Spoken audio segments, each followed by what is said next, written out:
যে সংশয়টি জনমনে তৈরি হয়েছে আমরা এটিকে অস্বাভাবিকভাবে দেখছি না, কারণ একটি যুদ্ধাবস্থা বিরাজ করছে সারা পৃথিবীতেই। সংশয় বলেন, আতঙ্ক বলেন, দুশ্চিন্তা বলেন, এটা বিরাজ করছে। স্বাভাবিকভাবে এই সংশয়টা রয়েছে, কিন্তু আমি সরকারের পক্ষ থেকে আপনাদের মাধ্যমে জনগণকে আশ্বস্ত করতে চাই, জ্বালানি সরবরাহ নিয়ে আমি মনে করি তাদের দুশ্চিন্তা হবার মতো কোনো কারণ নেই। আমি দায়িত্ব নিয়ে বলছি, আমাদের কাছে যেটুকু মজুত আছে এবং আগামী সপ্তাহে আমাদের যে কার্গোগুলো ভেড়বার জন্য আমরা কনফার্মেশন পেয়েছি, আমি দায়িত্ব নিয়ে বলছি যে জ্বালানি নিয়ে কোনো সংকট হবে না সরবরাহের ক্ষেত্রে। কিন্তু আপনারা নিজেরা জানেন, গণমাধ্যম এটা আপনারা তুলে ধরেছেন, গত কয়েকদিনে স্বাভাবিক যেটুকু চাহিদা থাকে তার থেকে 2 থেকে 3 গুণ কিন্তু আমরা সাপ্লাই দিয়েছি, তারপরে কিন্তু এরকমের একটি অস্থিরতা আমরা দেখা যাচ্ছে। আমি যাদের সাথে কথা বললাম অনেকেই কিন্তু স্বীকার করেছেন, সাধারণত ওনারা যতটুকু তেল নেন আজকে সবাই ট্যাঙ্কি ফুল করতে চাচ্ছেন, অর্থাৎ একটি সংশয় থেকে, একটা দুশ্চিন্তা থেকে, আশঙ্কা থেকে ওনারা এটি কাজটা করছেন। আমি তাদেরকে এটুকু বোঝাবার চেষ্টা করেছি যে দুশ্চিন্তা করবার কোনো কারণ নেই, আতঙ্কিত হবার মতো কারণ নেই। আমি গণমাধ্যমের সহায়তা চাচ্ছি, তারা যেন এই সঠিক তথ্যটা তুলে ধরে।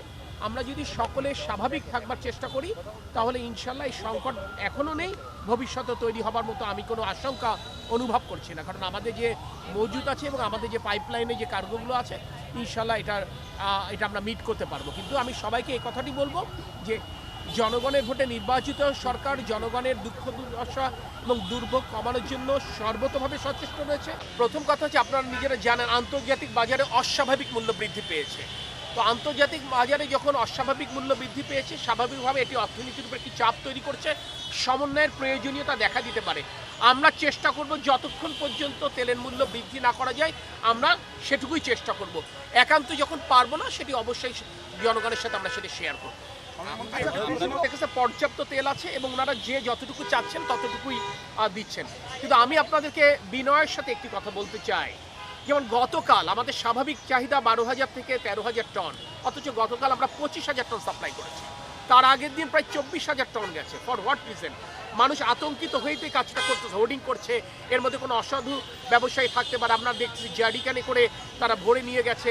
গতকাল আমরা আশুগঞ্জে একটি ট্রাক আটক হয়েছে, সেখানে ট্রাক ডিজেল ভর্তি ট্রাক একটা নির্দিষ্ট গন্তব্যে যাচ্ছিল, এটা আমরা চিহ্নিত করেছি, জেলা প্রশাসন এটা আটকেছে।